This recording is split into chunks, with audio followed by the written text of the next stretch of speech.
you never really know what's going to happen when you put out a video. And I would say that is one of the biggest takeaways for me, is like, you literally don't know what's going to happen. You're always just one video away from just, blowing up.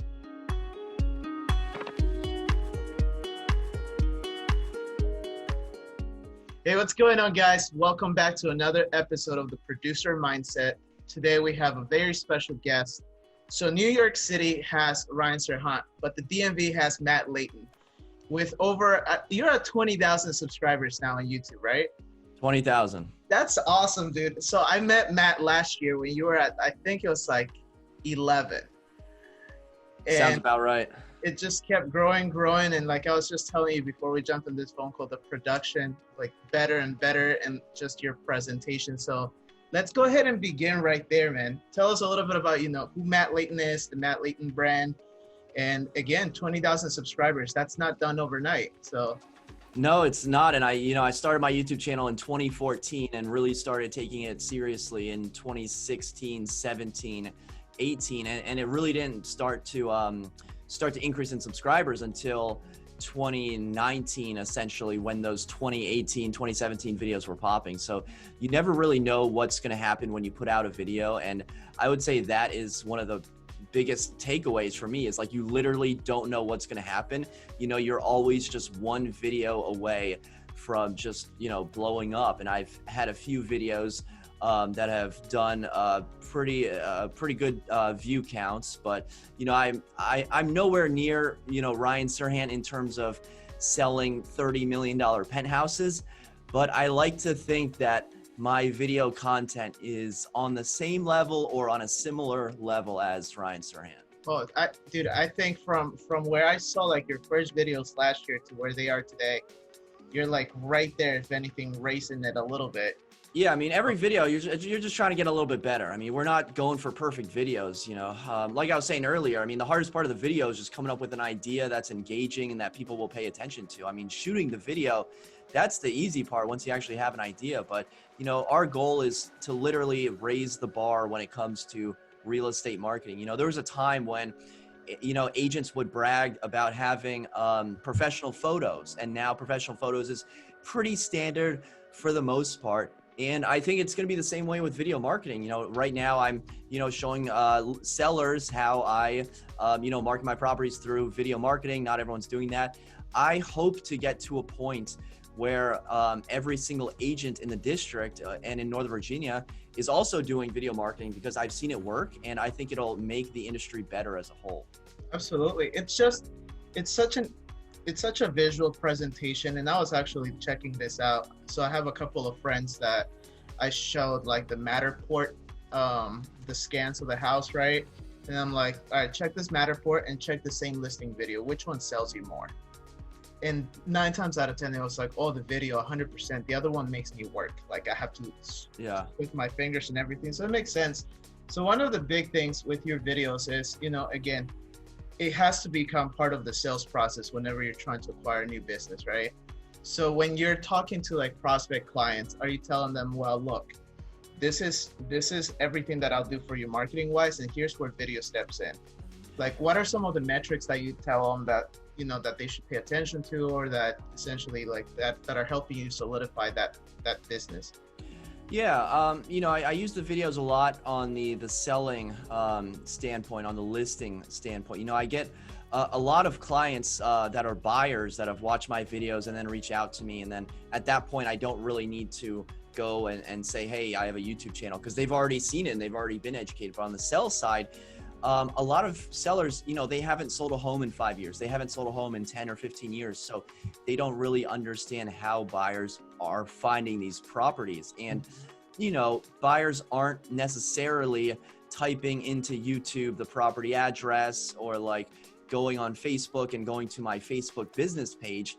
But what I could do is advertise to a certain area like Arlington or like Alexandria, that listing video to people that have interest in Zillow, interest in Redfin.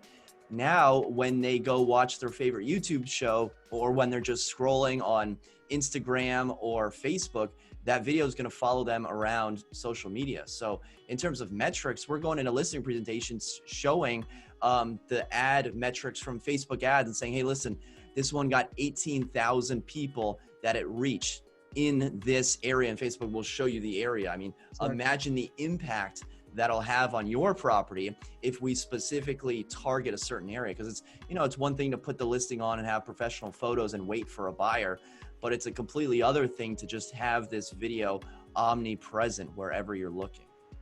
And it, like, besides that, it's like, I'll still go ahead and reach out to my database. I'll still talk to my referral partners, and I'll talk to other agents that I know. But the value of this video is just like presenting it to anybody and everybody that's shown interest, following them and meeting them where they're at, right? Right. Yeah, I mean, it's just all the above. I mean, we're doing things that are going to become standard in the future, and you know, it's not cheap either. If you want a good video, you need to pay money. I mean, if you want a cheap video, you can get a cheap videographer, and the results will speak for themselves. But you know, I want to be, I don't want to say the Rolls Royce of like real estate agents, because that sounds a little like snotty, but like I'm trying to be, you know, the Audi or the Cadillac, right? Or the Tesla, if you will, of real estate marketing. So like when you market with us, you're not going to get cell phone photos, right? You're not going to get like dirty listings. And, you know, I was just talking with a seller yesterday, and we're staging his property, and a lot of agents, they don't pay for staging. And that's something that we offer. And, you know, that's $2,600 out of my own bank account. And then once we do the video, which will be another $1,000, and then the photos and 3D tour and floor plan, which will be another $1,000, I'm basically spending like $4,500 on a listing, which makes no sense at all. That's not a sustainable business plan. But what is a sustainable business plan is when other sellers and potential buyers walk through that listing and they're like, oh, this is a Matt Leighton property. Like everything has been done perfectly. And so I'm not in it for, you know, the 2020 sales. I'm in it to create a legacy of just having the most pristine marketing and presentation out there. That's great. That's awesome. So cool. Speaks for itself. Speaks for itself. One thing that I wanted to kind of pick you about, or pick into your brain about, is the way you approach your videos. You have a target market or a specific audience that you're speaking to every video that you do. One of the ones that I found the most engaging was the 80s video. That was awesome. And if you haven't already seen Matt's 80s video, we'll link it in the description. But I feel like that was speaking to a specific target audience within a specific location that's looking for a specific type of place to live. I just want you to speak to that really quick. Yeah, absolutely. And it comes back to every property has a story, and we're trying to sell that property's story. And a lot of my properties are renovated, and they're nice, and they're updated, and they're in new buildings, and, you know, they're flashy. This 80s property was not. You know, it's in an older building. Nothing had been done to it. So we had to come up with a creative storyline. So instead of trying to hide the fact that it's 1980s, it's old, it's this, it's that, we embraced it. And we were like, hey, look at these ceilings, you know, Orville Redenbacher popcorn ceilings and whatnot. And, you know, look at this shag carpet, you know, roller skating, 80s suit, bell bottoms. And people really connected with that because they lived through it. And I'm ashamed to say that I'm a 90s baby. I'm proud to be a 90s baby, but I like to think that I did the 80s pretty good there. But it comes down to creating a story around a property that people will either find engaging, they're going to find funny, they're going to find relatable. And, you know, you don't have to dress up in a 1980s suit or in an outfit or jump in a pool like every listing video. You just need to find a way to elicit emotion and create some sort of relatability with your listing video. The big thing I think you do really well is, and you can tell on every single video that you do, is you're very much sold on that property. So when you talk to it, it's like, this is what I like about this property. This is what I'm going to show you about it. And I'll give you the full story as to why it should be the best fit for you. So how important is it for you to just kind of sell yourself 100% on that property and be like, I'm sold on it, why aren't you? Yeah, and it comes down to, you got to be yourself. And if you're going through this property and it's old and you're talking about like how awesome it is and how new and like, oh, this is okay, this is livable. Like, people are going to see right through that. Like, you got to be yourself. In a recent video, I was talking about how there was a wall separating the kitchen from the dining room. And I was like, listen, guys, I'm a millennial. So like, when I see a wall, you know, I just want to knock it down and open it up. And that's what I'd recommend you do. And, you know, some people found that funny. So, you know, you're just being yourself in the video. You're not, you know, I wear suits in the video because I wear suits in real life. You know, you don't have to wear suits in a video if you don't wear suits in real life. In fact, that would be disingenuous. You know, if you see some guy wearing suits every single video and then you show up to see the property and he's in shorts, you're like, what the heck is this guy? So I think once people embrace just being themselves on camera and just being comfortable in their own skin and being who they are, then their personality really shines and videos become a lot more fun. So you started this, you know, it's over 5 years ago at this point. How did you get accustomed to getting in front of a camera and doing video? Just by doing it. There's no other way. There's no shortcut. And you know, the thing is, I still get nervous. You know, I still get nervous. It's not something, I may get less nervous now, but it's not something where, you know, you're ever gonna feel 100% comfortable. You're still gonna get the butterflies. And people always, you know, wonder how you can be so natural, or how do you know, so-and-so, or what are your tips? And there's no shortcuts to it. It's just like, you know, doing a push-up. What does Gary Vee say? Like, you can only read about doing a push-up so much until you actually like go out and try doing push-ups. Yeah. The same thing with videos. Like, you can only, you know, watch webinars and listen to podcasts about video marketing so much until you actually do it. And the thing is, once people start doing video marketing that maybe weren't into it at first, they're going to get hooked, and then they're going to feel better about themselves because they look so good on camera, assuming that they have, you know, a videographer. And one thing with that is that confidence builds up and their sphere of influence starts speaking up, and they're like, oh, I saw the video that you did, and it's like friends, family, sphere of influence, and then it's like the general public catches on, right? Yeah, people are gonna think you're gonna have like a bunch of friends like tell you how terrible you are and how awkward you are and how large your nose is. Like, that doesn't happen. Like, they may still think that about you, like behind their back, but they were gonna think that about you whether you did the video or you didn't do the video. What you're gonna find are your friends are gonna be your biggest cheerleaders out there, and they're gonna congratulate you and tell you you're awesome. And so I think your sphere is really gonna be your biggest cheerleader when it comes to these videos. That's awesome. And how important, so one of the big things here that we do with Josh, TopShotPro, when we're working with our agents is, sure, we'll go ahead and help you with the listing video, right? We'll go ahead and do the neighborhood tours. But the one big thing that we preach is educational content. Like, go ahead and teach somebody what the buying process and the sales process is. How important do you think that this educational content is as a real estate agent? Because at the end of the day, like, I see all agents go through the same paperwork, right? But the presentation and the way you approach the problem is like the difference maker, right? And how you explain it. So how important is it to actually produce educational content that speaks like, this is how Michael solves it, this is how Josh solves it, this is how Matt solves it?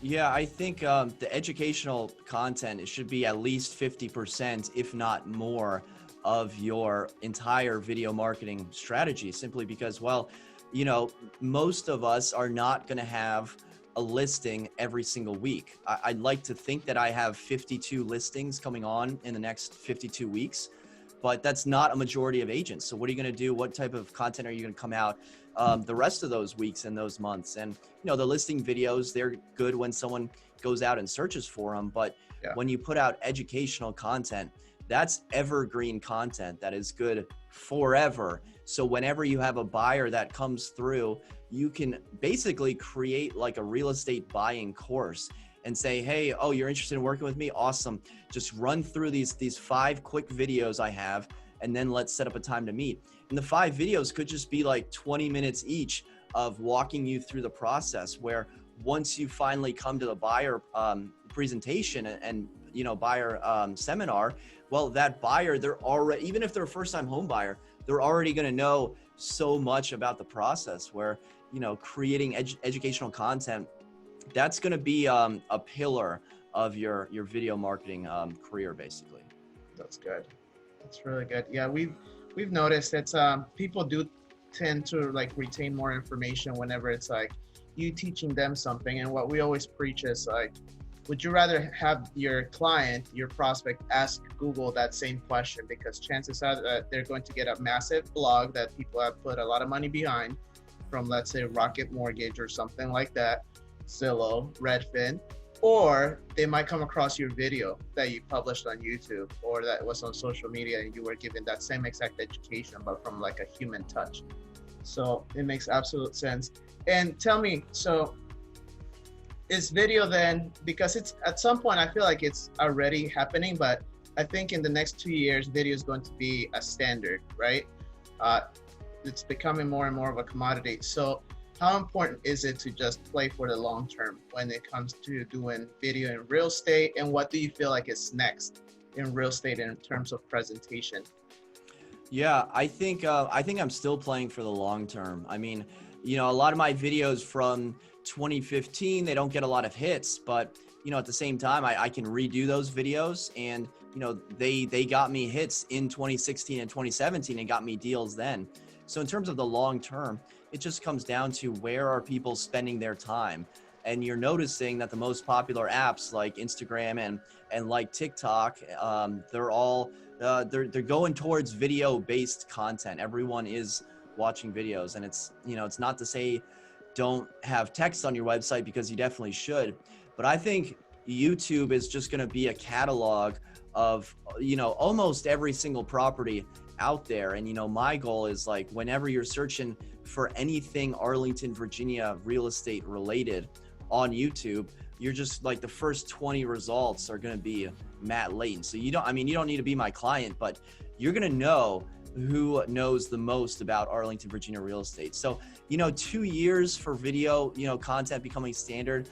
We got to remember, these are real estate agents that we're talking about. So everything takes a little bit longer to come around for agents. So I may push that timeline out to at least 5 years. And in terms of what the future is, I mean, the future is video marketing without a doubt. I mean, if the quarantine taught us anything, it's that people need video content, and it really helps out the consumer. So I think quality video content is the future. That's good.